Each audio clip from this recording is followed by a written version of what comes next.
कस्तूरीतिलकं ललाटपटले वक्षस्थले कौस्तुभम् नासाग्रे वरमौक्तिकं करदले वेणुकरे कङ्कणम्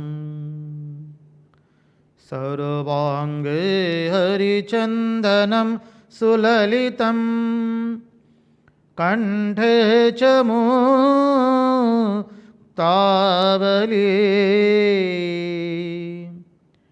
गोपस्त्रे परिवेष्टितो विजयदे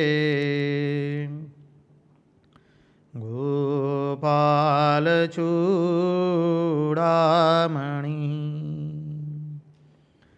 गोपालचूडामणि। स्वस्ति श्रीगणेशाय नमः। श्री सरस्वत्यै नमः। श्री गुरुभ्यो नमः। नारायणं नमस्कृत्यं नरं चैव नरोत्तमं देवीं सरस्वतीं व्यास ततो जयमुदीरयेत्। नमस्ते शारदे देवी सरस्वती मतिप्रदे वसत्वं मम जिह्वाग्रे सर्वविद्याप्रदा भव। अखण्डमण्डलाकारं व्याप्तं येन चराचरं तत्पदं दर्शितं येन तस्मै श्रीगुरवे नमः। सच्चिदानन्दरूपाय विश्वोत्पत्त्यादिहेतवे तापत्रयविनाशाय श्रीकृष्णाय वयं नुमः। ॐ स्थापकाय च धर्मस्य सर्वधर्मस्वरूपिणे अवतारवरिष्ठाय रामकृष्णाय ते नमः। विश्वसर्गविसर्गादि नवलक्षणलक्षितं श्रीकृष्णाख्यं वरं धाम जगद्धाम नमामि तत्। मुगं करोति वाचालं पङ्गुं लङ्घयते गिरिं यद्कृपातमहं वन्दे परमानन्दमाधवम्। कृष्ण कन्हैया लाल की जय। भक्तवत्सल भगवान की जय। वृंदावन विहारी लाल की जय। भगवान श्री राम कृष्ण देव की जय।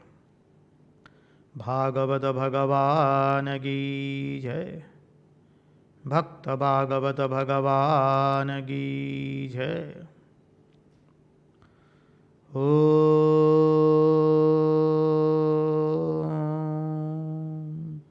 नमो भगवते वासुदेवाय। नारायण नारायण नारायण नारायण।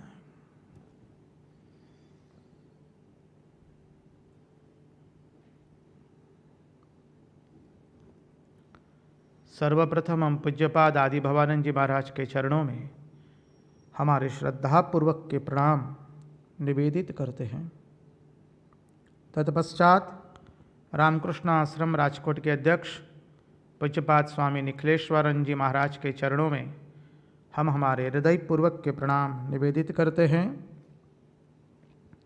उपस्थित पूज्यपाद स्वामी प्रभु सेवानंद जी महाराज, पूज्यपाद स्वामी शंकरेशानंद जी महाराज, पूज्यपाद स्वामी ईश्वरेश्वरानंद जी महाराज एवं अन्यान्य सन्यासी वृंद के चरणों में एवं विरक्तों के चरणों में हम हमारे श्रद्धापूर्वक के प्रणाम निवेदित करते हैं। इस दृश्य श्राव्य माध्यम से जो भी इस भागवत रसामृत का रसपान कर रहे हैं, उन सब के हृदय में निवासित उस अनंत अखंड अविनाशी परब्रह्म परमात्मा को मुहुर मुहुर वंदन करके आइए इस भागवत रसामृत में हम अवगाहन करें। रंगे पटरंगाय छे संगे लागे रंग माटे निहसंगी थई करबो वा सत्संग। रंगवदूत महाराज सत्संग की महिमा बताते हुए मानव को कह रहे हैं, ओ मानव, वस्त्र को जिस रंग में डुबो दोगे वस्त्र उस रंग का हो जाएगा। वैसे ही हम जिसके साथ उठ बैठ करेंगे, जिसके साथ हमारा उठना होगा बैठना होगा, ऐसे व्यक्तियों के संग करेंगे तो जिन व्यक्तियों का हम संग करेंगे उनके विचार हमारे मन पर उसकी मुहर छोड़ करके जाएंगे। इसलिए यदि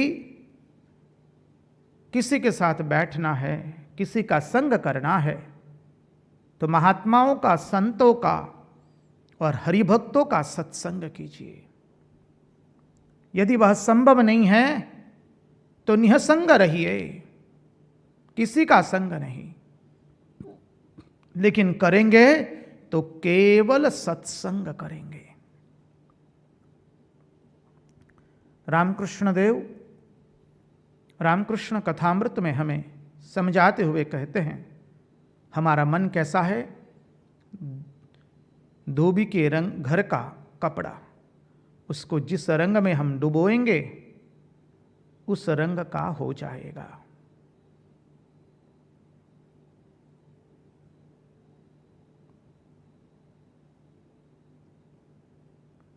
हमारा मन हम जिसके साथ रहेंगे, जिसका संग करेंगे, उसकी मुहर हमारे मन पर लग जाएगी, उसकी छाप हमारे मन पर पड़ जाएगी। इसलिए मानव सावधान रहो अपने संग में। हम कैसे व्यक्तियों का संग कर रहे हैं उसमें हमें अत्यंत सावधान रहना है।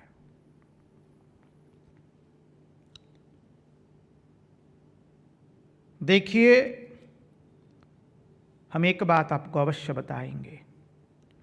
शास्त्र, महात्मा लोग, आचार्य, सब लोग एक ही स्वर से पुनः पुनः एक ही बात कहते हैं। जीवन में भगवान की कृपा हुई कि नहीं, भगवान का अनुग्रह हुआ कि नहीं, उसका प्रमाण एक ही है, हमारे जीवन में भगवान सत्संग लाते हैं। जब जीवन में सत्संग आता है तो समझिए भगवान की कृपा हुई है। हम हमारे स्वानुभव से कहते हैं। कई लोग सत्संग में आते हैं, भगवान की कृपा नहीं होती है और उस जीव की उत्कंठा नहीं होती है, वो जीव सत्संग से बिछड़ जाता है। उसका बाद में हम जीवन देखते हैं, उसके जीवन में कोई परमार्थ की यात्रा में उन्नति नहीं होती है। बहुतों को देखा, देखिए, मां जब अपने छोटे शिशु को चलना सिखाती है, मां तो उसे केवल सहारा देती है। जब तक शिशु स्वयं चलने की इच्छा न रखे, जब तक शिशु स्वयं चलने की पूर्ण कोशिश न करे, तब तक शिशु चल पाता नहीं है।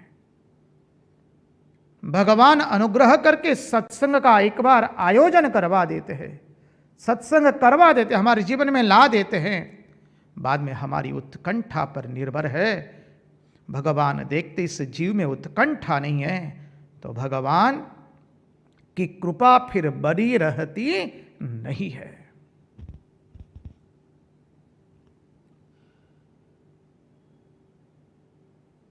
बिनु सत्संग विवेक न होई, राम कृपा बिनु सुलभ न सोई। भगवान की कृपा होगी तब ही सुलभ होगा सत्संग, अन्यथा सुलभ होने वाला नहीं है, नहीं है, नहीं है। एक बात हम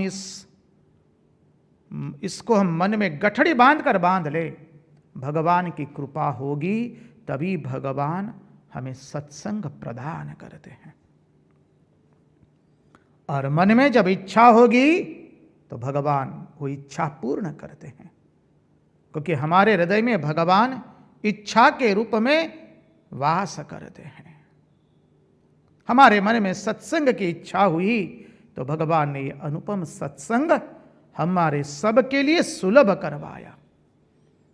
आज 35 दिन से या 34 दिन से भी अधिक दिनों से हम लोग ये सत्संग कर रहे थे। हम आप लोगों को सत्य कहते हैं, हमने जब सत्संग का प्रारंभ किया था, हमें तनिक भी आशा नहीं थी कि हम इतना सत्संग कर पाएंगे। हमें तो तनिक भी आशा नहीं थी कि हम 10वें स्कंद करेंगे। उतना ही नहीं, हमें तनिक भी ऐसा सोचा नहीं था कि हम 10वें स्कंद को इतना गूढ़ार्थ से विस्तृत रूप से देखने का प्रयास करेंगे। हमने कुछ भी नहीं सोचा था। हम सत्य कहते हैं। यह हमारे नंद नंदन यशोदा नंदन की कृपा है। वो जो करवाना चाहता है वो करवा के रहता है, हमने देखा है। ये उनकी अगाध कृपा है कि हम सब लोग 10वें स्कंद का चिंतन, श्रवण, मनन एवं निधिध्यासन करने का प्रयास कर रहे हैं। ये भगवान की महती कृपा है हम सब के ऊपर में।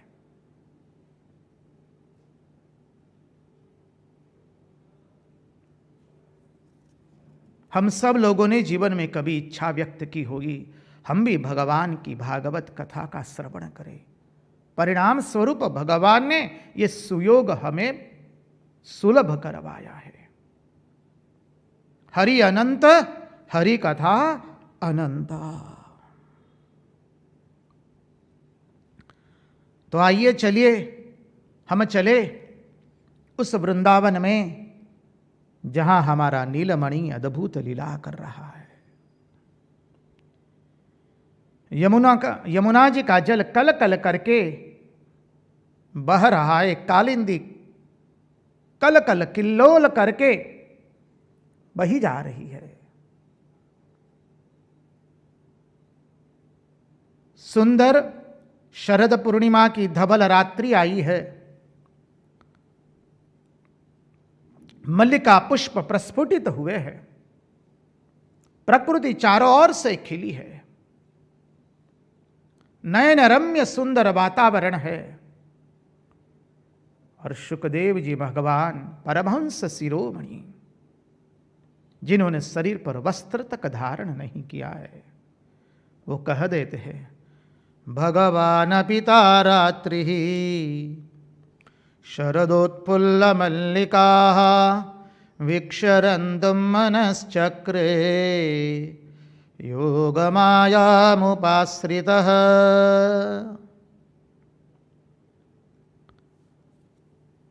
भगवान ने बंसरी वादन करके गोपियों को बुलाया है। वो प्रसंग हम देख रहे हैं।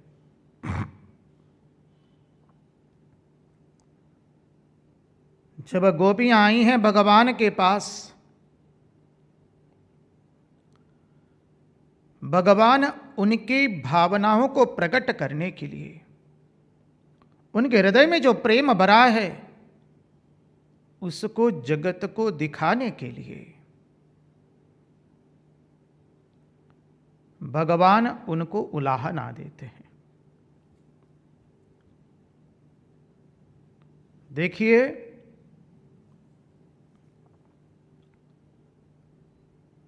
उस उदाहरण को मत भूलिए जब किसान अपनी गैया को बांधना चाहता है तो जमीन में खिला गाड़ता है।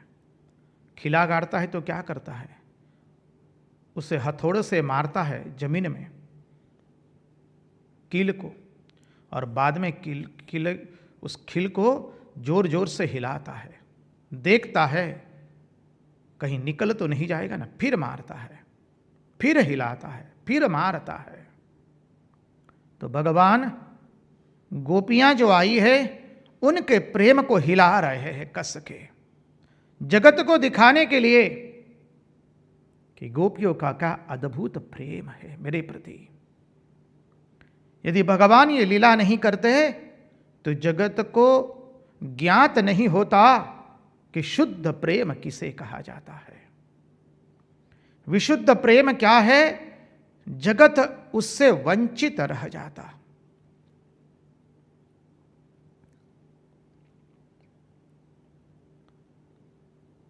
गोपियां आई है और भगवान उनके कहते आओ हो भाग्यवान। पहले तो कहते महाभाग्यवान हैं, बाद में कहते हैं क्या ब्रज पर कोई आफत आ गई है जो आप मेरे पास आए इस आधी रात्रि में, मध्यरात्रि में। यदि आपने इस वृंदावन का अनुपम सौंदर्य देख लिया हो, शरद पूर्णिमा की रात्रि का सौंदर्य देख लिया हो, तो आप वापस चले जाओ। जब गोपियां जाती नहीं हैं, भगवान भिन्न भिन्न प्रकार से उनको समझा रहे हैं।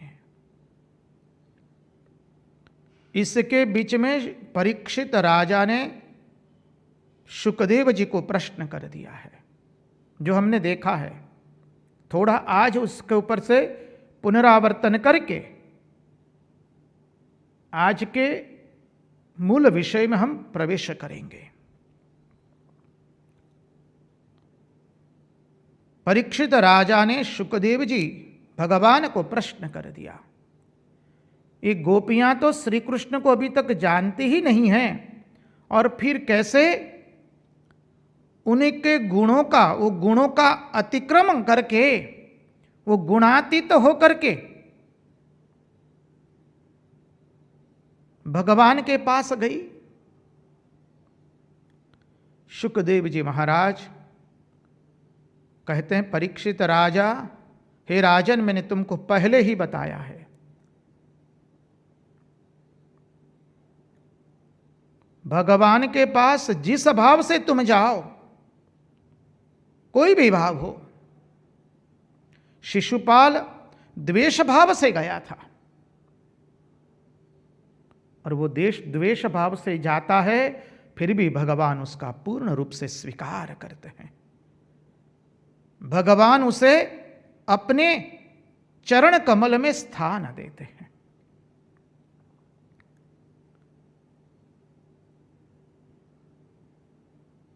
देखिए, निर्गुण निराकार अनादि अनंत अखंड ब्रह्म जो है, निर्गुण निराकार के साधक को जब तक उसकी वृत्ति ब्रह्माकार नहीं होती है, तब तक उसे ब्रह्म का अनुभव नहीं होता है। पहले उसे ब्रह्माकार वृत्ति बनानी पड़ती है, तत्वमस्यादि महावाक्यों का श्रवण करके। सगुण साकार में जब भक्त भगवान को सगुण साकार समझता है, भगवान में अनंत गुणों का अधिष्ठान है, तो फिर वो भगवान के पास किसी भी दृष्टि से जाए। अरे जीव गलती से भी भगवान का नामस्मरण कर ले तो भगवान उसका उद्धार कर देते हैं। अजामिल के प्रसंग में आता है भागवत के अंदर में, अजामिल ने अपने संतान को बुलाया था, लेकिन नारायण के दूत आ जाते हैं उसे लेने के लिए अंत समय में। तो जो सगुण साकार की उपासना करता है, उसने प्रसंगवत या आश्चर्यवत या अन्य किसी भी उद्देश्य से एक बार भी भगवान का स्मरण किया तो भगवान की कृपा उसके ऊपर बहने लगती है और भगवान स्वयं आकर के उसके आवरणों का भंग करते हैं। इन निर्गुण एवं सगुण उपासकों की संगति लगाई गई है। इस तरह से आचार्य लगाते हैं। इसलिए अद्वैत वेदांत के महान प्रचारक आचार्य हमारे मधुसूदन सरस्वती जी अपने गीता के भाष्य में आश्चर्यवत पश्चिदेन, आश्चर्यवत वो जो श्लोक है उसके ऊपर में अपने भाष्य में कहते हैं कि जब जीव भगवान को सगुण साकार के रूप में स्वीकार करता है तो जरूरी नहीं है उसे तत्वमस्यादि महावाक्यों का श्रवण मनन निधिध्यासन करना पड़े और तत्पश्चात भगवान उसकी वृत्ति को ब्रह्माकार वृत्ति बनाए और उसे मुक्ति मिले। कतई नहीं। जब जीव ने भगवान को सगुण साकार रूप में स्वीकार किया है तो भगवान कैसे हैं? कर्तुम अकर्तुम अन्यथा कर्तुम सर्वसमर्थ।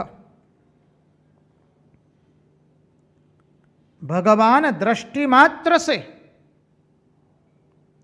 उसे तुरंत मुक्ति प्रदान करते। अरे मुक्ति से उच्च गति प्रदान कर देते एकमात्र दृष्टि से। साणे सहज सामे जोयू मैं मारापण खोयू दीठो विश्वंबर थार सखी कौन पेलु जूने घाड़ी अवदुम्बरनी छाय नीचे कौन पेलु जूने। रंगदूत महाराज का भजन है। इसमें महाराज अवतार की अद्भुत बात इस भजन के द्वारा, जो सिद्धांत हमने देखा अभी, भजन के द्वारा प्रस्तुत करते। साणे सहज सामे जो भगवान ने जस्ट एक क्षण के लिए हमारे ऊपर दृष्टिपात कर दिया। बस जहां भगवान की अनुपम दृष्टि गई हमारे ऊपर, हमने हमारा मैं खो दिया। साणे सहज सामे जोयू ने मैं मारापण खोयू। और फिर क्या देखा? दीठो विश्वंभर थार सखी कौन पेलु जूनी। वह विश्वंभर का देखा जहां मैं का लोप हो गया, अहंकार राहित्य हो गया। भक्त के लिए जरूरी नहीं है उसको श्रवण मनन निधिध्यासन करना पड़े, तत्वमस्यादि महावाक्य का श्रवण करना पड़े। जब भगवान कृपा करके भक्त के सामने आ जाते हैं तो दृष्टि मात्र से उसे उच्च तत्व प्राप्त करा देते हैं।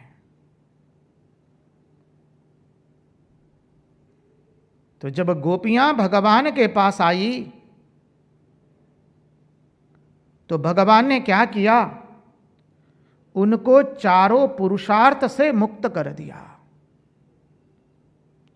क्योंकि गोपियां महाभाग्यवान है।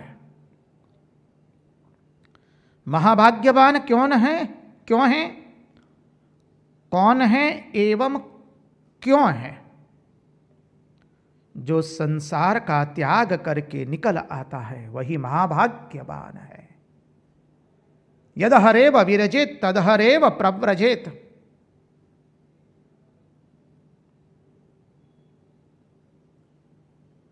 संसार का त्याग करना अर्थात मैं और मेरेपन का त्याग करना, अहंकार का त्याग करना।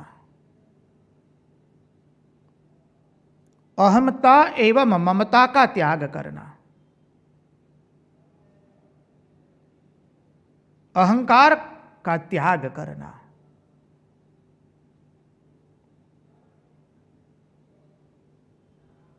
अब देखिए, अनुपम सिद्धांत आता है। गोपियां जब भगवान के पास आई तो भगवान उनको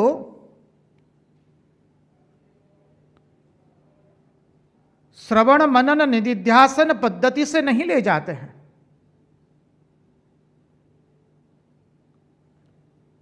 भगवान ने दृष्टि मात्र से, केवल दृष्टि मात्र से भगवान ने उनको चारों पुरुषार्थ से मुक्त करवा दिया है। धर्म, अर्थ, काम एवं मोक्ष, चारों पुरुषार्थ से उनको मुक्त करा दिया।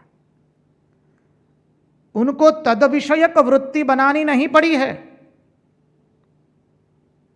कृपा कटाक्ष से, एकमात्र कृपा कटाक्ष से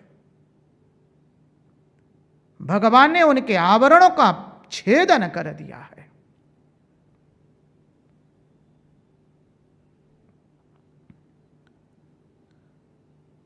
और भगवान उनके प्रेम को जगत के सामने प्रकट कर रहे हैं।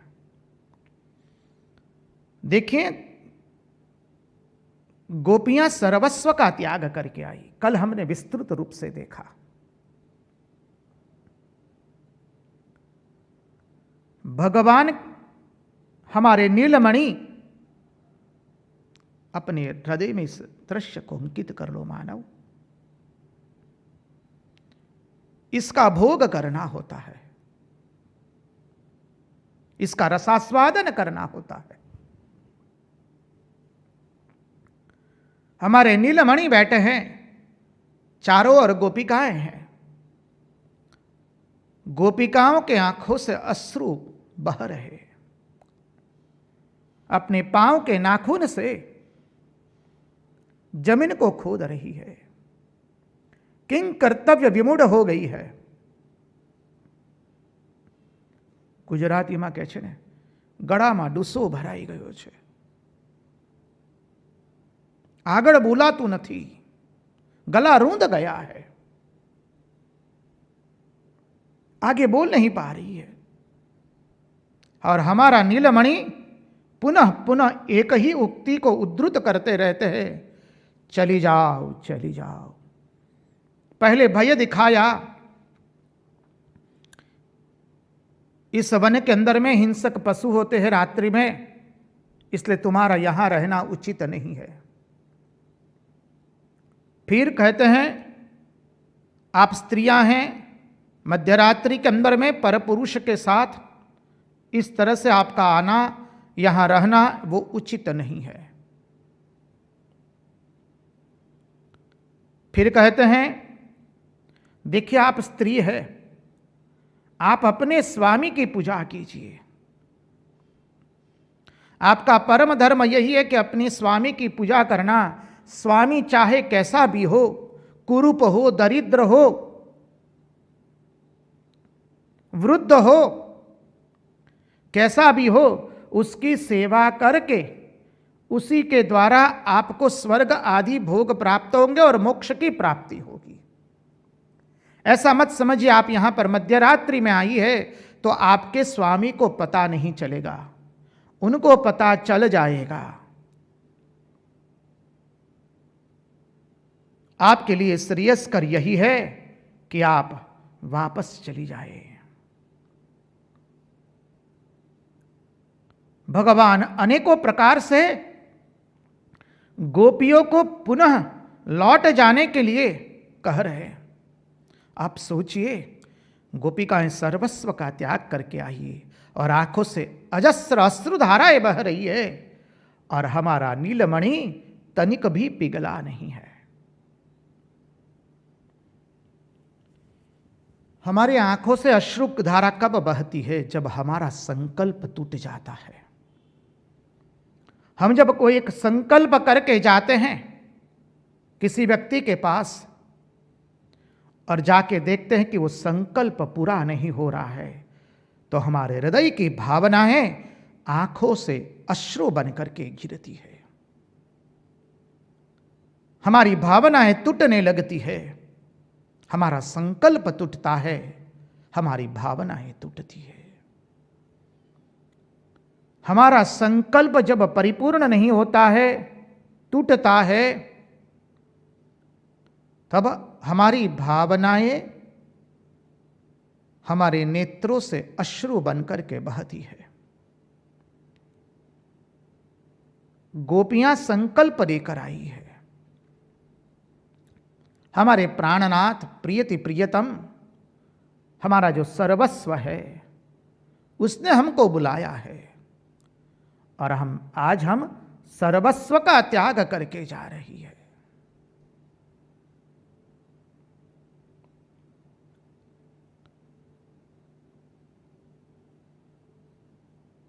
देखिए, सिद्धांत है, जब हमारा दुश्मन हमें पाषाण से हमारे पर हमला करे तो हमें इतना लगता नहीं है, लेकिन जिसको हमने हमारा अपना माना है, जिसके पास से कभी विपरीत व्यवहार एवं वर्तन एवं भाव की अपेक्षा कभी की नहीं है, कभी रखी नहीं है, ऐसे व्यक्ति यदि हमारे पर फूल का भी प्रहार करती है तो वो दुश्मन के पाषाण के प्रहार से भी अधिक लगता है।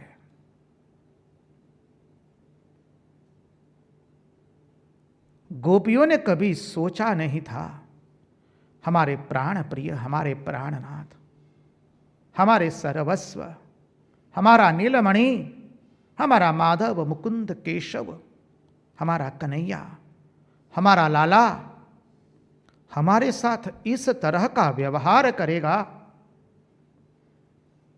इस तरह से हमको वो पुनः पुनः कहेगा कि चली जाओ चली जाओ, क्योंकि पूर्व में तो कभी उसने ऐसा व्यवहार किया ही नहीं है। जब जब गोपियां आई, भगवान ने उनका स्वागत किया है,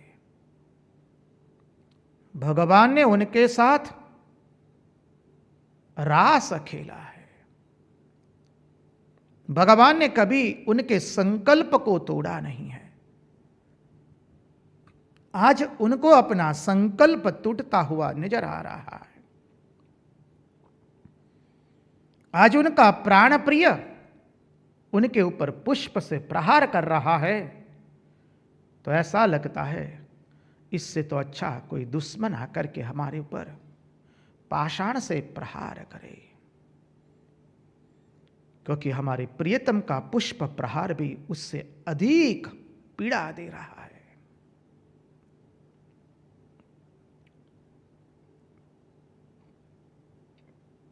हम आपको क्या कहे, हम तो इस पर बलिहार हो जाते हैं। क्या अद्भुत भगवान के प्रति प्रेम की भावना बह रही है। गोपिकाएं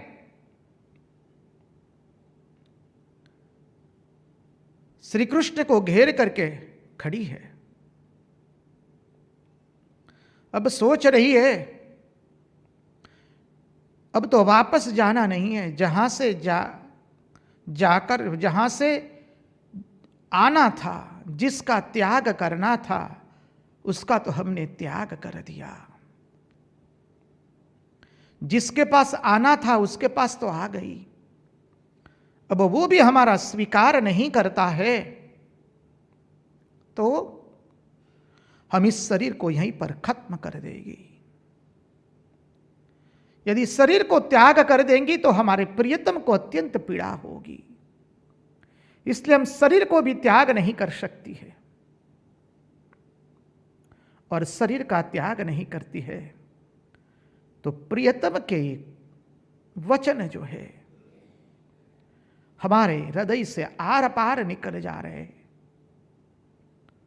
हमारे प्रियतम के ये वाणी जो है इतनी कठोर हो चुकी है, अब शरीर रखे तो शरीर की अत्यंत पीड़ा हो रही है।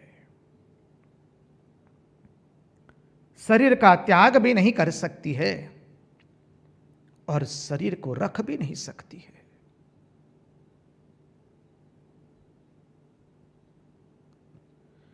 गोपियां श्री कृष्ण को घेर करके बैठी है। शुकदेव जी महाराज ने अद्भुत श्लोक लिखा है। शुकदेव जी महाराज आवृत्ति करते हुए कहते हैं,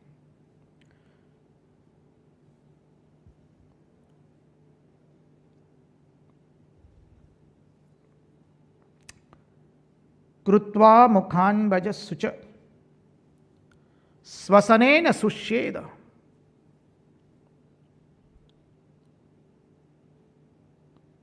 गोपियां जब भगवान को घेर करके खड़ी हो गई है,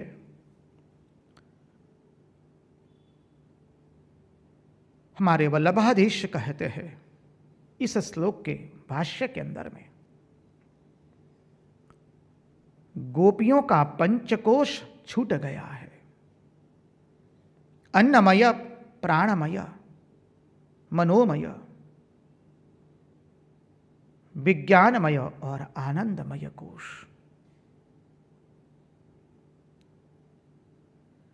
गोपियां भी अपने पांव के नाखून से धरती को खोद रही है और मां धरती से प्रार्थना कर रही है, मां अब फट जाओ, अब हम के रहने के उचित नहीं है, अब तुम हमें तुरंत यहीं पर फट जाओ, हम अपने जीवन को यहीं पर समाप्त कर देना चाहती है।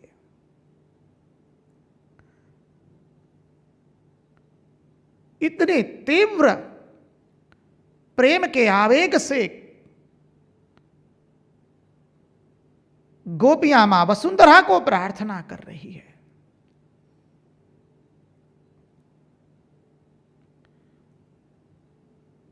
गोपियों की आंखों से अश्रु की धारा बहती है। आंखों में लगा हुआ अंजन वक्षस्थल पर जो केसर है उसके साथ नीचे जा रहा है। आचार्य वर्णन करते हैं जैसे बढ़ई को लकड़ी काटनी होती है तो बढ़ई लकड़ी पर रेखा अंकित कर देता है। इस तरह से गोपियों के नेत्रों से जो अश्रुधाराएं बहती है, गोपियां कहती है काट दो, अभी अभी हमारे इसी वक्त हमें यहीं से काट दो, हमारे तीन तीन टुकड़े कर दो, अब हम रहने लायक नहीं है। हमारे प्राणनाथ, हमारे प्रियति प्रियतम जो हमारा सर्वस्व है, उसने जब हमारा त्याग कर दिया है तो अब हम रहने योग्य नहीं है। मां वसुंधरा को प्रार्थना करती है, मां जल्दी से फटो, अब हमें मार्ग दो।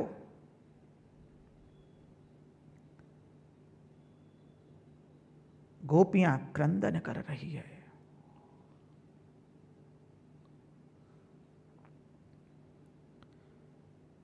धीरे धीरे गोपियां स्वस्थ होने का प्रयास करती है।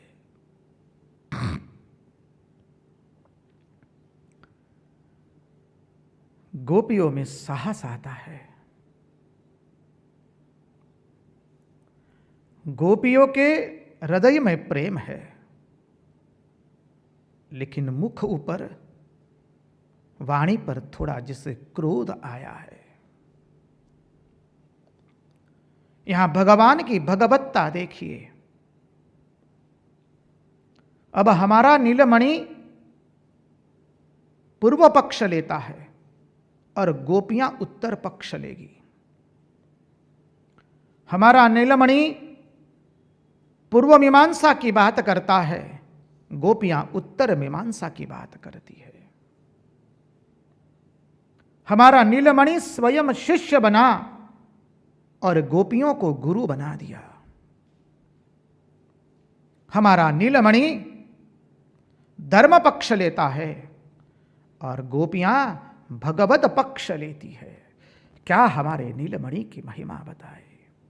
भगवान की भगवत्ता देखिए। यहां पर आचार्यों ने बहुत सुंदर समझाया है, रसिकों ने रस लिया है।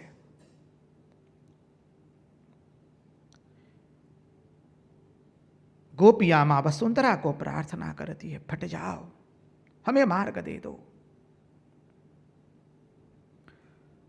जैसे बढ़ई लकड़ी काटने के लिए एक रेखा खींच लेता है, वैसे गोपियों के अश्रु नेत्रों से जो अश्रु बह रहे, ऐसी रेखा अंकित कर देते हैं। गोपियां कहती है, नाथ हमें काट दो, अभी इस जीवन का कोई अर्थ नहीं है, हमें काट दो, हमारे 3 टुकड़े कर दो। अब गोपियां धीरे धीरे देखती है, क्या हमारा ही नीलमणि है? क्या ये हमारा ही कन्हैया है जो आज इस तरह की वाणी बोल रहा है? गोपी देखती है तो ये हमारा ही नंद नंदन यशोदा नंदन, हमारा ही नीलमणि है, हमारा ही प्राण प्रिय लाला है, हमारा ही मुकुंद है, हमारा ही कन्हैया है। ये आज इस तरह की वाणी क्यों कह रहा है?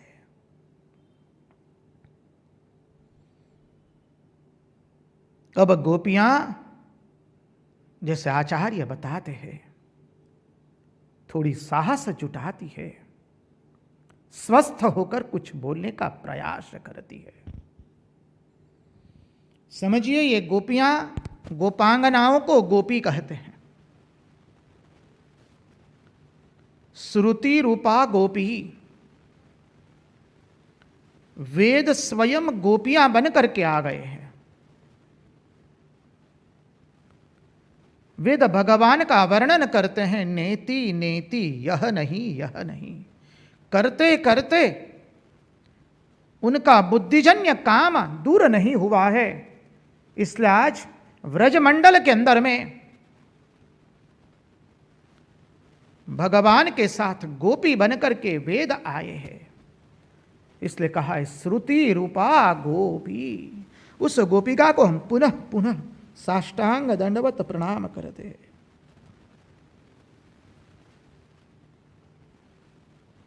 गोपियां वृत्तियों को गोपिकाएं कहते हैं। इड़ा पिंगला आदि जो नाड़ियां हैं उसे गोपिकाएं कहते हैं।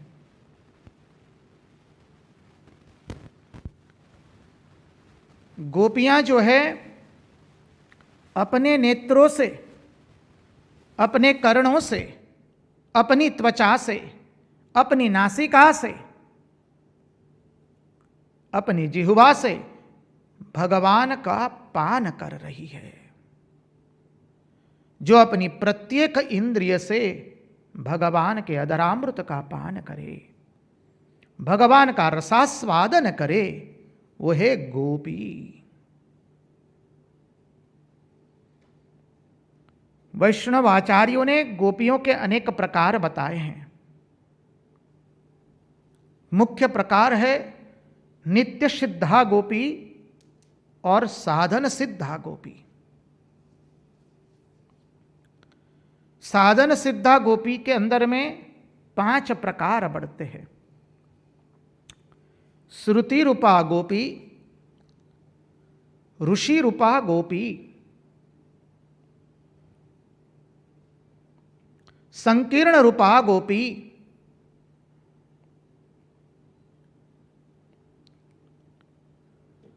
श्रुति रूपा गोपी किसे कहते हैं? पहले देखें तो नित्य सिद्धा गोपी एवं साधन सिद्धा गोपी। तो नित्य सिद्धा गोपी जो सब समय मुक्त होते हैं, भगवान के लीला सहचर होते हैं, भगवान की लीला पूर्ण करने के लिए वो आते हैं। साधन सिद्धा गोपी में श्रुति रूपा गोपी,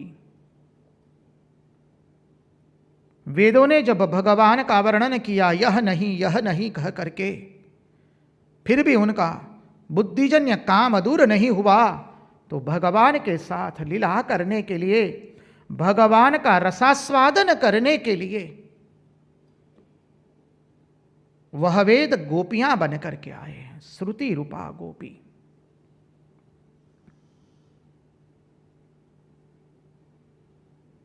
ऋषि रूपा गोपी, ऋषि लोगों ने अनेक तपस्या की, फिर भी उनका बुद्धिजन्य काम नष्ट नहीं हुआ। दृष्टा दृश्य, वो दो भेद रहा कुछ न कुछ। दृष्टा दृश्य का भेद पूर्ण रूप से खत्म होता है, समाप्त होता है, जब पूर्ण अद्वैत की अनुभूति होती है। तो वह ऋषि रूपा ऋषि मुनि लोग व्रज मंडल में गोपियां बन करके आए हैं, आज भगवान के साथ अद्वैत का आनंद प्राप्त करने के लिए।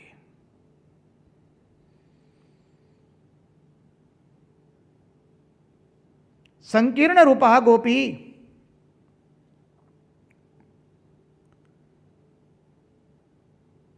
भगवान के परम सौंदर्य को देख करके मन में जो काम का संचार हुआ है और उस काम को भगवान श्री कृष्ण के प्रति वहन कर दिया, वह संकीर्ण रूपा गोपी। अन्य रूपा गोपी, अनन्य रूपा गोपी, संसार की वासना का थोड़ा क्षय करके मन में वैराग्य जग गया, पता चल गया इसमें कुछ सार नहीं है, और सर्वस्व का त्याग करके भगवान की ओर जीव जब अग्रसर होता है,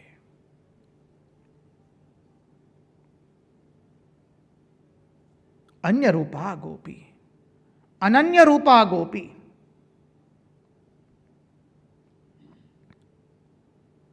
जो नित्य मुक्त गोपियां हैं, शुकदेव जी के समान, मीराबाई के समान।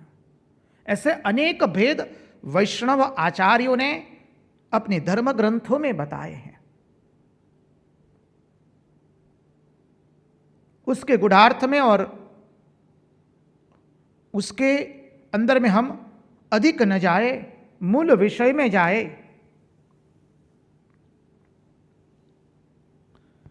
तो गोपियां अब साहस जुटाती है श्री कृष्ण से बातचीत करने का। देखिए, भगवान पूर्व पक्ष बनते हैं, गोपियां उत्तर पक्ष बनती है। जब शास्त्रार्थ होता है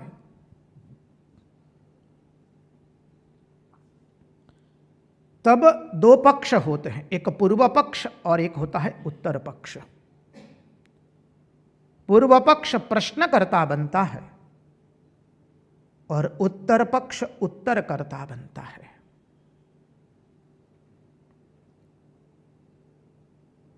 भगवान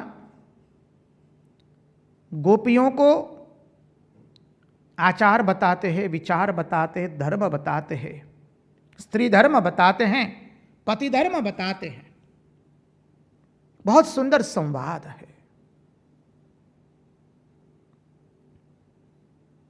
भगवान जब कब से रटे जा रहे हैं, तुम्हें तुम्हारे धर्म का पालन करना चाहिए, तुम स्त्रियां हो, पति धर्म का पालन करो।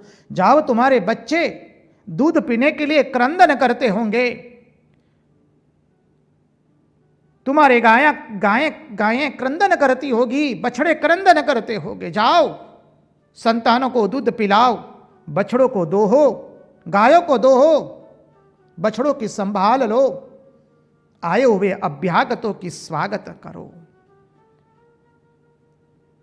तुम्हारे घर में जो गुरुजन है उनकी सेवा करो।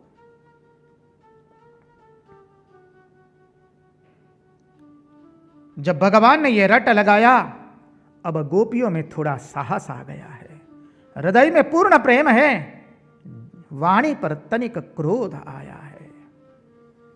और गोपियां इकट्ठा होकर के कहती है, वाहरे लाला, तुम आज क्या बोले जा रहे हो?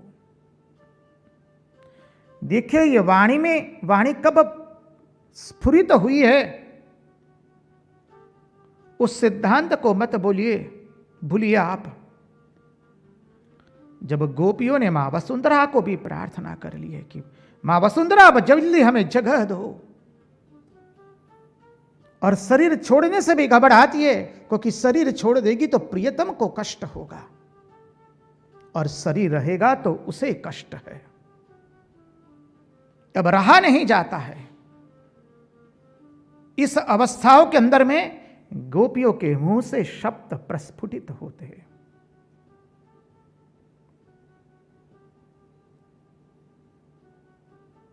भगवान जब कहते हैं अरे गोपियां चली जाओ चली जाओ, जाओ जाकर के मेरा श्रवण किया करो, मेरा दर्शन किया करो, मेरा ध्यान किया करो, मेरा कीर्तन किया करो, बस यहां तक तो बहुत हो गया। गोपियों ने हमारे लाला के ऊपर हाथ रख दिया, बहुत हो गया नीलमणि, प्राण प्रिय तुमने अनेक बता दिया, अब बस करो बस करो बस करो। लगता है आज मैया ने तुम्हें करेला खाकर भेजा है, करेला खिला करके भेजा है। तुम्हारे मुंह से ये शब्द अच्छे नहीं लगते हैं। कब से जो रट लगाए हो, चली जाओ चली जाओ। कन्हैया हमें जो धर्म सिखाने तुम आए, हमें कहते हो कि तुम कीर्तन करो, अब तो कन्हैया हम ऐसा कीर्तन करेगी। अब हम कीर्तन करने के लिए नहीं आए हैं, हम जो करेगी जगत उसका गुणगान गाएगा। कन्हैया हम कीर्तन करने नहीं, अब तो जगत को कीर्तन करवाने के लिए आई। हम बलिहार हो जाते हैं गोपियों के स्वभाव पर। भगवान स्तब्ध बन चुके हैं। कन्हैया सुन लो, अब हम जो करेगी उसका कीर्तन जगत करेगा। अब हम कीर्तन करने नहीं आई है। तुम कब से जो रट लगाए हो, हमें धर्म सिखा रहे हो, कब से हमें कह रहे हो चली जाओ पति सेवा करो, पर स्त्री का रात्रि में पर पुरुष के साथ रहना ठीक नहीं है। हमें कब से ये सब सिखाए जा रहे हो। अरे लल्ला बता रे, तू ये ब्रज में रह करके तू कहां किसके पास गया। अरे लल्ला बता रे मेरे प्राण प्रिय, तू क्या ब्रह्मा जी के पास सीख करके आया है क्या। संविधान की बातें बता रहा है हमको, क्या ब्रह्मा जी के पास जाकर के आया है क्या तू। क्या ब्रह्मा जी की जगह तूने आज ले ली है क्या, जो हमें कब का संविधान सिखा रहा है। भगवान कहते हैं हाँ हम ब्रह्मा जी के पास सीख कर आए। अच्छा लल्ला तुम ब्रह्मा जी के पास से सीख कर आए हो, कब सीख कर आए। तो भगवान कहते अरे हम भगवान हैं। भगवान कहते मैं भगवान हूं। शब्द को समझिए। भगवान कहते हमें संविधान सीखने की जरूरत नहीं है, हमें संविधान पढ़ने की जरूरत नहीं है। हम भगवान हैं, षड ऐश्वर्य गुण संपन्न हैं। ऐश्वर्य वीर्य यश श्री ज्ञान एवं वैराग्य से संपूर्ण है। हम भगवान हैं। गोपियां कहती है सुनो लाला, यदि तुम भगवान हो तो हम भी श्रुति है। घोषणा कर दिया आज गोपियों ने। लाला भगवान को भी शास्त्र की मर्यादा में रहना पड़ता है। ईश्वर की ईश्वरता शास्त्र जब प्रमाणित करता है तभी उसकी ईश्वरता प्रकट होती है, अन्यथा नहीं। तुम भगवान हो सकते हो लेकिन तुम्हें शास्त्र की मर्यादा में रहना पड़ेगा, और हम तुम्हें बताती है तुम्हारा धर्म क्या है। भगवान कहते मैंने तो पूछा नहीं मेरा धर्म क्या है, मुझे क्यों बता रही हो। तब गोपियां कहते लल्ला क्या हमने तुझे पूछा था हमारा धर्म क्या है बताओ। तुमने तो अपने आप ही बोलना शुरू किया ने, हमने तो तुम्हें पूछा नहीं। जब हमने तुमको पूछा नहीं और तुमने हमको हमारा धर्म बताने की चेष्टा की है, लल्ला सुनो, अब हम बोलेगी और तुमको सुनना पड़ेगा। प्रेम के बस अर्जुन रथ हाँ क्यों भूल गए ठकुराई। सबसे ऊंची प्रेम सगाई।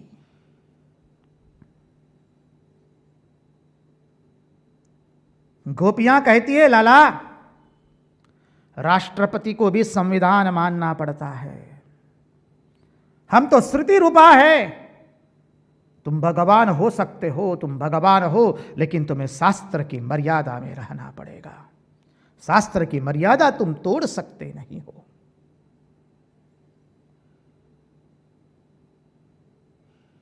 लल्ला, जो तुम कब से रट लगाए हो, हमें कह रहे हो धर्म का पालन करो, धर्म का पालन करो। लल्ला, तुम जो भी धर्म बताते हो ना, वो तो सब इस देह के धर्म है। लल्ला, तुम हमको धर्म, देह के धर्म बता रहे हो। लल्ला, हम तुम्हें आत्म धर्म बता रही है। सुनो, आत्मा का कोई धर्म नहीं होता है, आत्मा का कोई लिंग नहीं होता है, आत्मा कोई पुरुष नहीं होती, आत्मा कोई स्त्री नहीं होती है, आत्मा में कोई भेद नहीं होता है, आत्मा का कोई पति नहीं है, आत्मा का कोई संतान नहीं है। तुम हमें शरीर धर्म बताते हो, तो हम श्रुति रूपा बन करके हम तुम्हें आत्म धर्म बताती है।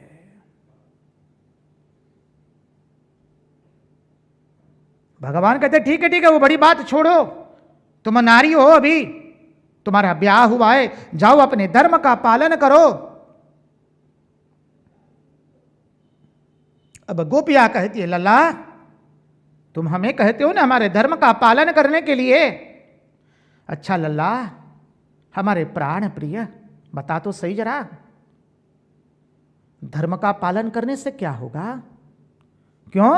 भगवान कहते हैं, अभी उत्तर दे रहे भगवान, धर्म का पालन करने से आप यदि निष्कपट होकर कामना रहित फल की आशा रखे बिना यदि धर्म का पालन करेंगी आप, तो आपका मन पवित्र होगा। गोपिया कहती है अच्छा लल्ला, हमारा मन पवित्र होगा? बोले हाँ। अच्छा लल्ला, बताओ तो सही, पवित्र मन जब पवित्र होगा तो क्या होगा? भगवान कहते अरे उसमें फिर भगवान के दर्शन होंगे। बस लाला, हम तो यही कहती है, तुम्ही ने तो उत्तर दे दिया। लाला, हमने हमारे धर्म का पालन किया, हमारा मन पवित्र हुआ, और पवित्र मन होते ही लाला तुम्हारी प्राप्ति हो गई, हमें तो तुम मिल गए। अब बताओ हम किस धर्म का पालन करें?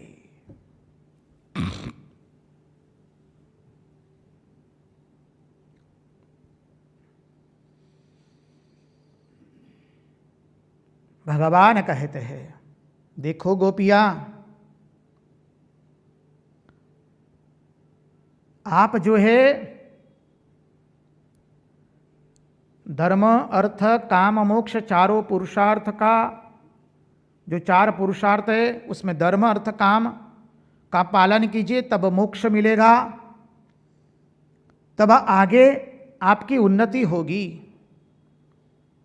गोपियां कहती अच्छा लाला, हमने धर्म का पालन किया तो तुम मिल गए। लाला सुन लो, हमारा अर्थ भी तुम ही हो, लाला हमारा काम भी तुम ही हो, लाला हमारा मोक्ष भी तुम ही हो। हमें ना धर्म चाहिए, ना अर्थ चाहिए, न काम चाहिए, ना मोक्ष चाहिए लाला। हम तो चारों पुरुषार्थ से अब परे हो चुकी है।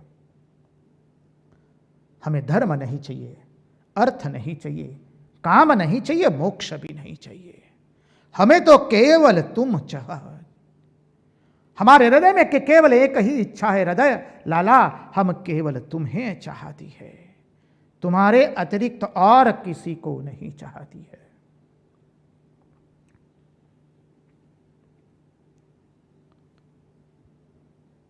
भगवान कहते देखो गोपियां, देखिए एक एक प्रश्न में भगवान का पराजय हो रहा है। भगवान गोपियों को कहते देखो, देखिए सब बातें मत बनाइए आप, मैं कहूं उसका पालन कीजिए, उस जाइए और अपने पतियों की सेवा कीजिए। भगवान ने कहा, शब्द पर ध्यान दीजिए। भगवान कहते जाओ अपने पतियों की सेवा करो। भगवान ने जहां ये शब्द उच्चारित कर दिया, गोपियों से रहा नहीं गया। अब तो हाथ पकड़ लिए लल्ला का। लल्ला बहुत हुआ, तुम्हारे नटखट, तुम बचपन से नटखट हो, नटवर हो, नटखट हो, न जाने क्या नहीं किया तुमने। तुम्हारी कथा का श्रवण करके करके हमारे सब संसार छुड़वा दिया तूने। अरे तुम्हारे सौंदर्य को देख देख करके हम जगत के सौंदर्य को विस्मृत कर चुकी है। तुम्हारी कथा ने हमारा संसार छुड़ाया। तुम्हारी कथा ने न जाने हमसे क्या क्या नहीं करवाया। तुम्हारे रूप सौंदर्य को देखकर हम बावरी बन गई है। अब ये नाटक मत करो। तुम्हारे मुंह में से ये शब्द कहां से उच्चारित हुए? जाओ अपने पतियों की सेवा करो। ये बहुवचन कहां से लाए तुम लाला? गोपियों ने हाथ पकड़ लिया। सोच लो हमारा नीलमणि अकेला है और गोपियों ने सब ने मिलकर के उसके हाथ पांव पकड़ लिए। अब तनिक बोलने में सावधान रहो नीलमणि, तुम क्या कहते हो? पतियों शब्द कहां से लगा रहे हो? भगवान कहते, क्यों जी, आपके पति नहीं है क्या? अब तो गोपियों से रहा नहीं गया। उस दृश्य को याद कर दीजिए जहां शुकदेव जी महाराज वर्णन करते हुए कहते हैं, गोपी के नेत्रों से जो काजल की रेखा अंकित हुई थी वक्षस्थल से नीचे जाती है। गोपियां कहती है, बढ़ई जैसे अपने लकड़ी को काटने के लिए जिस एक रेखा अंकित कर देता है, वो नाथ बाद में उसे काटता है। हमें काट दो, हमारे 3-3 टुकड़े कर दो।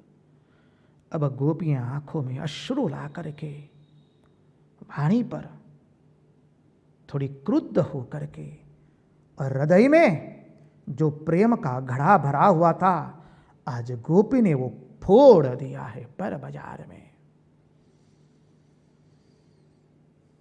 गोपी कहते, लाला सुन, सुन रे मेरे प्राणनाथ सुन।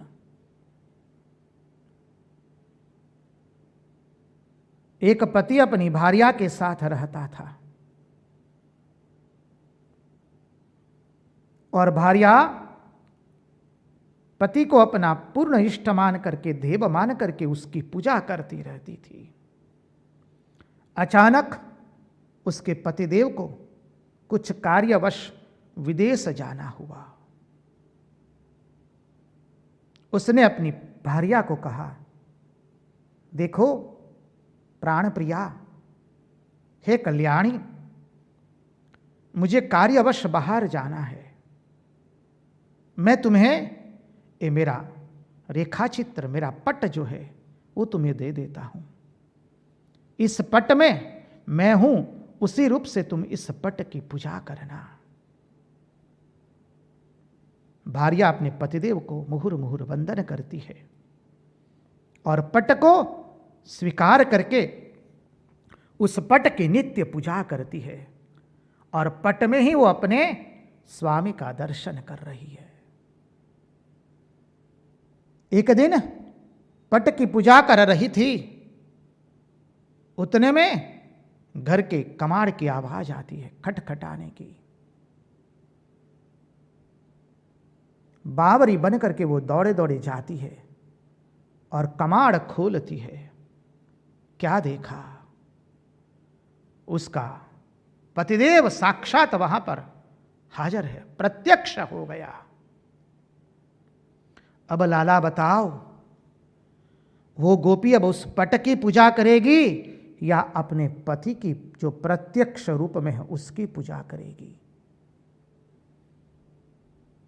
हमारे प्राणनाथ प्राणेश्वर हमारे नीलमणि ने कह दिया, अवश्य वो अपने प्रत्यक्ष रूप से जो पति है उसी की पूजा करेगी, पट की पूजा नहीं करेगी। बस अब तो गोपियों ने कन्हैया के कंधे पर हाथ रख दिया, आंखों से अश्रुधारा बहती है।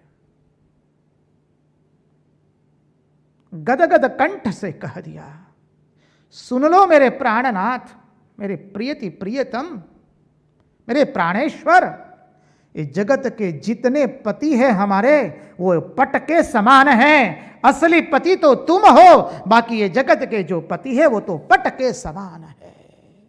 जब असली पति मिल गया तो पट की कोई पूजा नहीं करती है।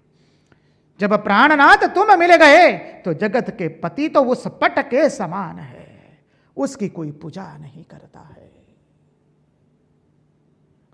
देवताओं ने जैसे यहां पर पुष्प वृष्टि कर दी। कृष्ण कन्हैया लाल की जय। भगवान की एक एक बात पर पराजय होती है। देखियो गोपियों के प्रेम की शक्ति देखिए। भगवान मना कर रहे हैं, देखिए भगवान स्वयं कहते चली जाओ। भगवान के आदेश का पालन नहीं हो रहा है यहां पर। प्रेम की ताकत देखिए वो मानव। भगवान आदेश दे रहे चली जाओ चली जाओ। भगवान के आदेश को यहां पर गोपियों ने कुचल दिया है। प्रेम की ताकत देखिए। हम महाराज से विनती करेंगे, एक छोटा सा भजन गा लीजिए।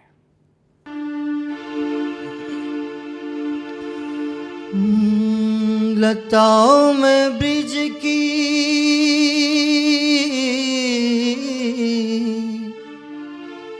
लताओं में ब्रिज की गुजारा करेंगे। लताओं में ब्रिज की गुजारा करेंगे। कन्हैया कन्हैया पुकारा करेंगे। कन्हैया कन्हैया पुकारा करेंगे।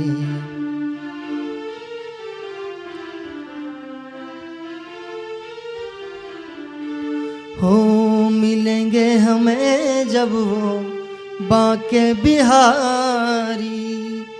मिलेंगे हमें जब वो बांके बिहारी। उन्हें देख नैनों से उन्हें देख नैनों से निहारा करेंगे। कन्हैया कन्हैया पुकारा करेंगे।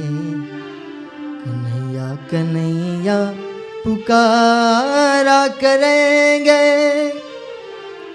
कृष्णा है कृष्णा है कृष्णा है कृष्णा है कृष्णा है कृष्णा है कृष्णा है कृष्णा है।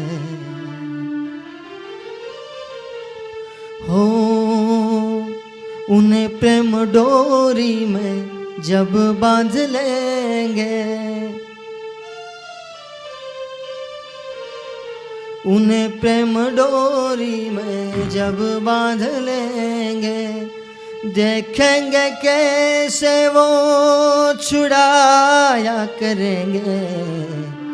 कन्हैया कन्हैया पुकारा करेंगे। कन्हैया कन्हैया पुकारा करेंगे।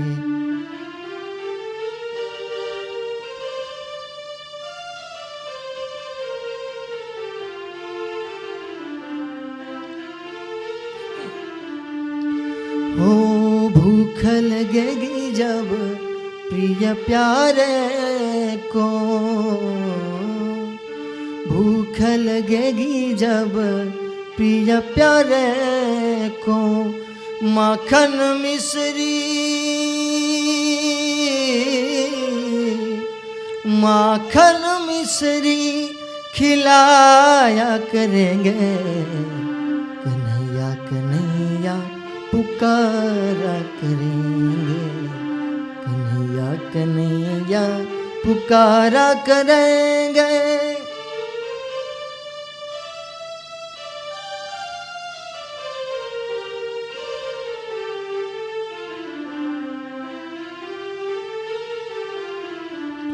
हो नजरों में दिल में हितश्री होंगे, नजरों में दिल में हितश्री होंगे। वो गा गा कर उन्हें, गा गा कर उन्हें सुनाया करेंगे, कन्हैया कन्हैया पुकारा करेंगे, कन्हैया कन्हैया पुकारा करेंगे। लताओं में ब्रिज की गुजारा करेंगे, कन्हैया कन्हैया पुकारा करेंगे।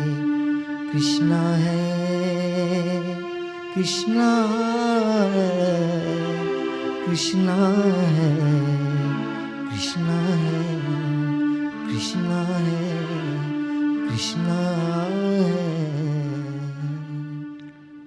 कृष्ण कन्हैया लाल की जय। कृष्ण कन्हैया लाल की जय।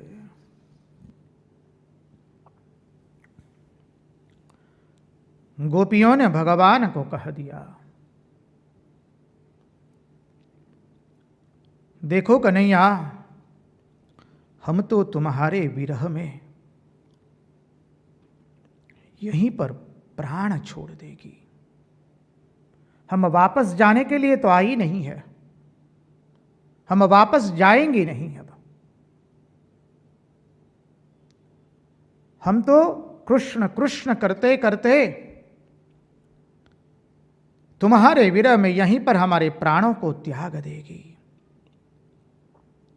और लल्ला, जब हम कन्हैया कन्हैया कहकर हमारे प्राण को त्याग देगी न, तो तुम भी तो हमारे बिना रह नहीं पाओगे।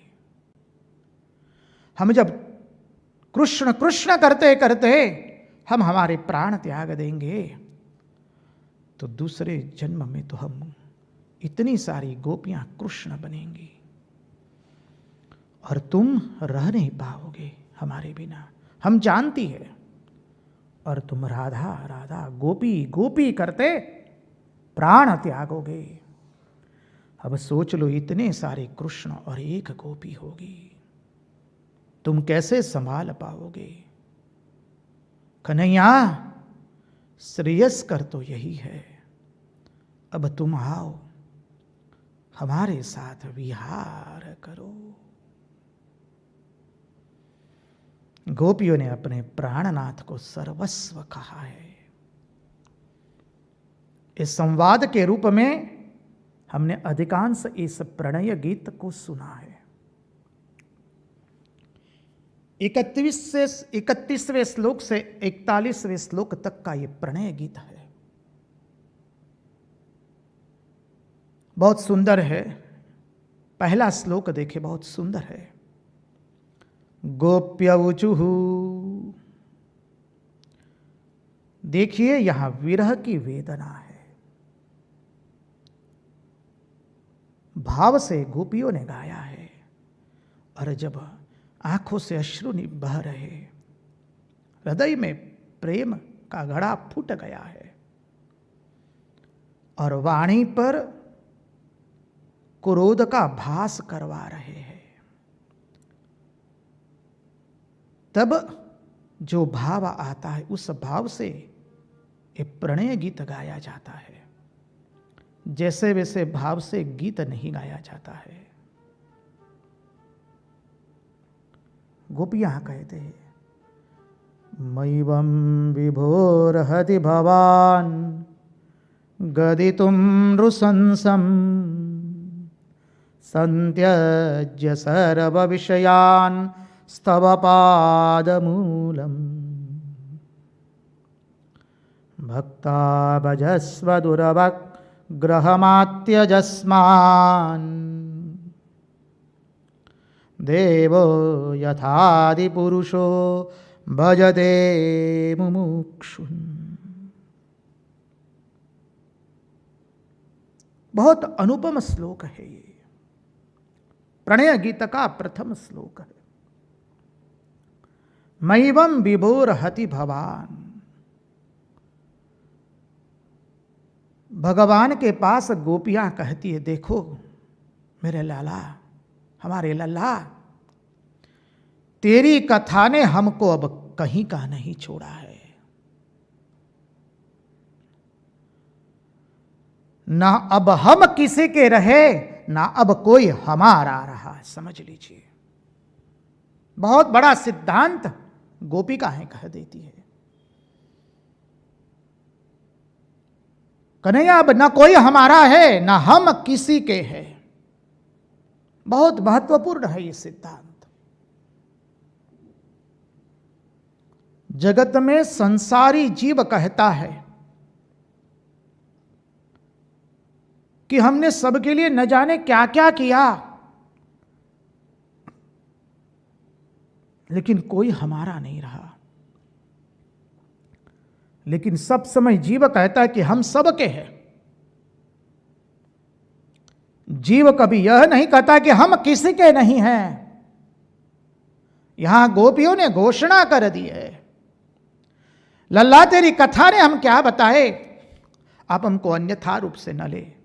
सामाजिक रूप से हम बोल सकते हैं कि नहीं, वो भी हमें मालूम नहीं है, गलती हो तो हमें क्षमा कर दीजिए।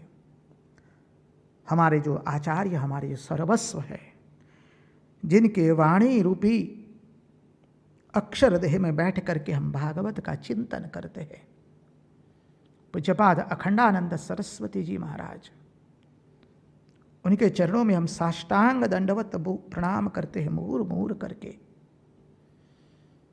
उन्होंने कह दिया, अरे भगवान की कथा को गाली देने की इच्छा होती है। बोले क्यों? अरे उसने सब कुछ छुड़वा दिया, ना अब हम किसी के रहे, ना कोई हमारा है। कोई हमारा नहीं है, वो तो सामान्य संसारी मनुष्य बोलता है, लेकिन गोपियों ने कह दिया, ना अब हम किसी के हैं। साधक, उपासक, भक्त यही सिद्धांत बोलता है कि ना अब हम किसी के हैं, ना कोई हमारा है।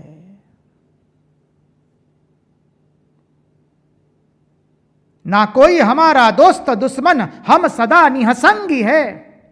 रंगदूत महाराज लिखते हैं, ना दोस्त दुश्मन कोई हमारा, हम सदा निहसंगी है।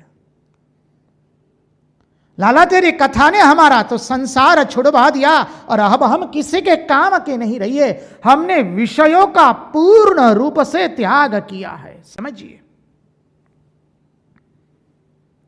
कोई हमारा तो है ही नहीं, लेकिन अब हम भी किसी के काम की नहीं है। अरे लल्ला, तुमको क्या बताए, हम स्वयं अब हमारे काम की नहीं रही है।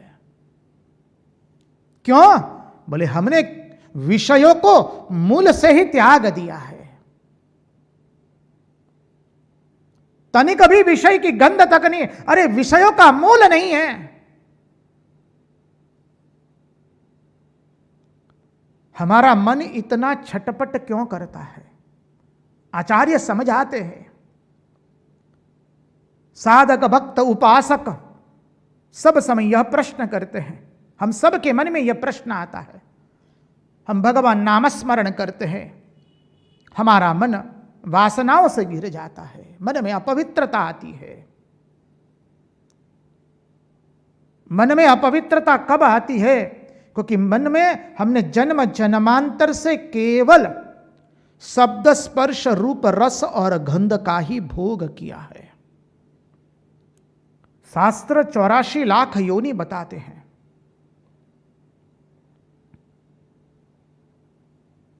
84 लाख योनियों में हम भटके हैं, और हमने एक ही काम किया है, शब्द, स्पर्श, रूप और रस गंध के साथ विहार करने का। परिणाम स्वरूप जब हमारे मन को ये शब्द, स्पर्श, रूप, रस और गंध मिलते नहीं हैं, तो मन छटपटाता है।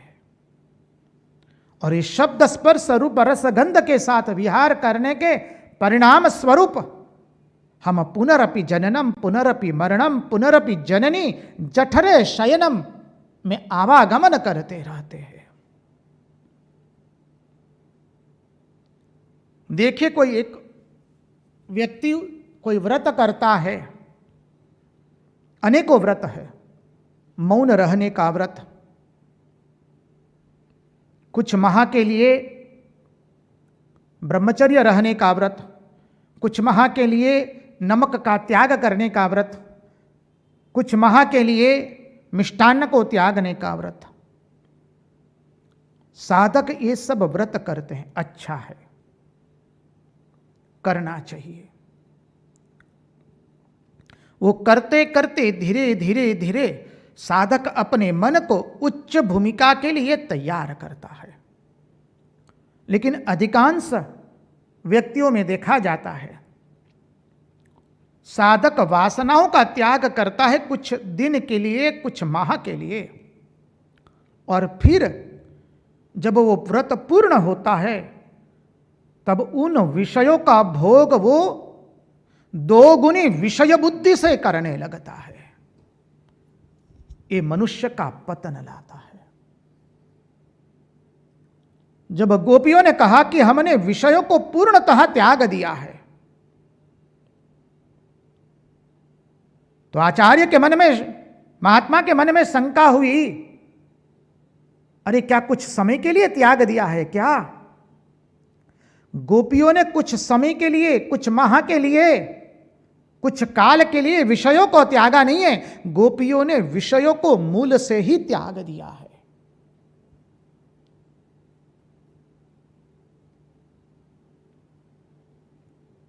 रावण ने भी उपासना की थी और कुछ काल तक उसने विषयों का त्याग किया, और उसके बाद दोगुनी तीव्रता से वो विषय भोग कर रहा है। हिरण्यकशिपु ने भी कुछ प्राप्त करने के लिए कुछ खोया था, विषयों का त्याग किया था, लेकिन जब व्रत पूर्ण हुआ तो दोगुनी, चौगुनी, हजार गुनी विषय बुद्धि से विषयों का सेवन कर रहा है। उसको विषयों का त्याग कहते नहीं है। दक्षिण भारत से आते, दक्षिण भारत में भी अनेकों व्रत होते हैं। स्वामी व्रतम, वेंकटेश्वरा व्रतम, भवानी व्रतम होते हैं। उसमें भक्त लोग स्वामी व्रतम वाले काले कपड़े पहनते हैं, भवानी व्रतम वाले लाल कपड़े पहनते हैं, वेंकटेश्वर स्वामी व्रत वाले पीले कपड़े पहनते हैं।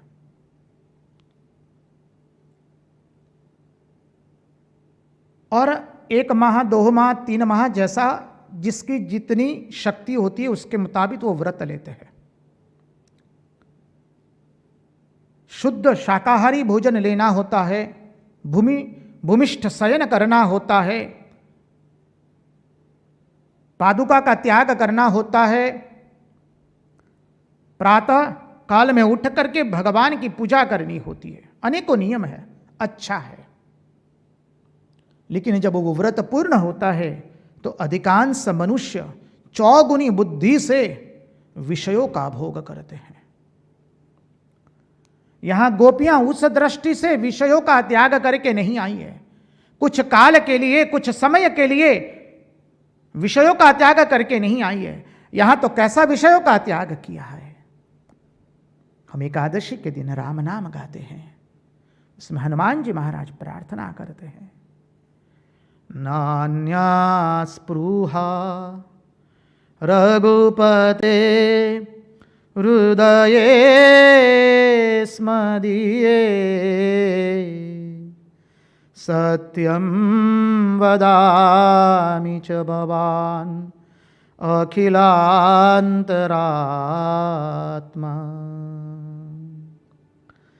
भक्तिं प्रयच्छ रघुपुङ्गव निर्भरामि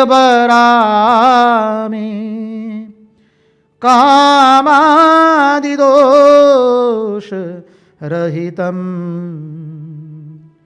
कुरु मानसं त्वं कामादिदोष रहितं कुरु मानसं त्वं। हनुमान जी महाराज भगवान को कहते हैं, नान्या स्पृहा न अन्य स्पृहा, नान्या स्पृहा रघुपते हृदये स्मरदिये।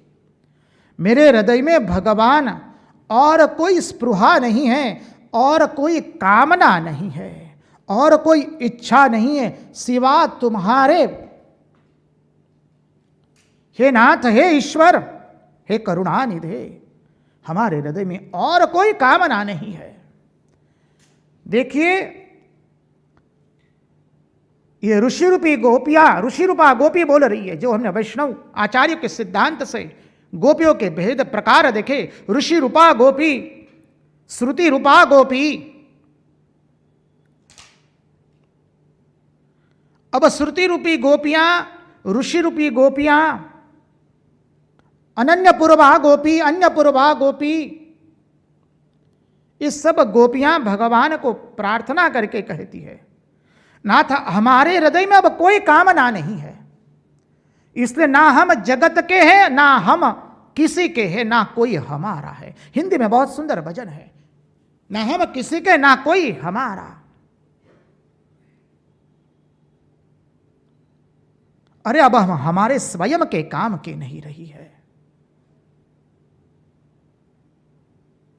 गोपियां कहते, प्रभु हे प्राणनाथ, तुम तो विभु हो ने। देखिए, प्रथम शब्द का प्रयोग है, मय्यम विभोर हरति, मय्यम विभोर हति।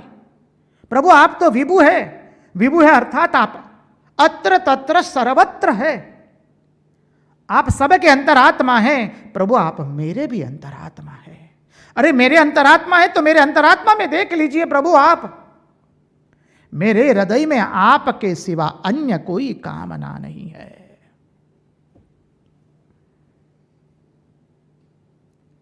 मेरे हृदय में कोई वासना नहीं है, मेरे हृदय में कोई विषय नहीं है। हमारी इंद्रियां जब विषय को देखती है तो विषय के प्रति राग द्वेष के कारण उससे बध जाती है। जो मन को बांधे उसे विषय कहते हैं। वेदांत के सिद्धांत से देखे तो विषय किसे कहते हैं? हमने भागवत के पिछले सत्संगों में भी इसकी थोड़ी चर्चा की है, इसका सत्संग किया है, उसका श्रवण किया है। देखिए, जब तक हम वस्तु का उपयोग करते हैं तब तक वो विषय नहीं बनता है, लेकिन जहां हमने व्यक्ति, वस्तु और घटना, ये तीन के प्रति जब हमारे मन में यह भावना आ जाती है, अब इसके बिना हमें चलेगा नहीं। एक व्यक्ति के मन में भावना आ गई कि इस व्यक्ति के बिना मुझे चलेगा नहीं। भार्या के मन में पति के प्रति भावना आई है, पति के मन में भार्या के प्रति, युवक के मन में युवती के प्रति, नारी के मन में पुरुष के प्रति, एक स्वजन के मन में दूसरे स्वजन के प्रति, एक मित्र के मन में दूसरे मित्र के प्रति। जब व्यक्ति में यह भावना आ जाती है कि मुझे इस वस्तु के बिना मैं नहीं चल सकता है,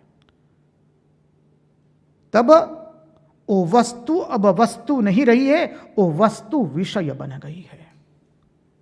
और वो विषय जब बनती है तब मनुष्य को वो नचाती है। हम सबको हमारा मन जो नचाता है, हमारे मन की जो अशुद्धियां हमारे सामने आती है, मन जो इतना तड़पता है विषय ग्रहण के पीछे, विषय के पीछे, उसका कारण यही है, अनेक योनियों में हम भटके हैं और उन योनियों में हमने केवल इस पंच तन्मात्राओं का ही सेवन किया है, शब्द स्पर्श रूप रस एवं गंध का। और जब मन को वो मिलना बंद हो जाता है मन तड़पता है। यहाँ गोपियाँ कहती है कन्हैया हमने तो उसका त्याग किया है। बहुत सुंदर प्रसंग है। आगे का सत्संग कल देखेंगे। आज यहीं पर समय होते हुए विराम देते हैं।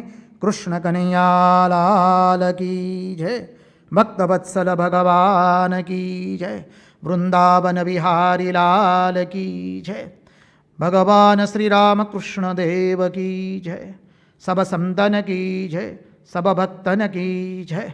ओम नमः पार्वती पतये हर हर महादेव हर।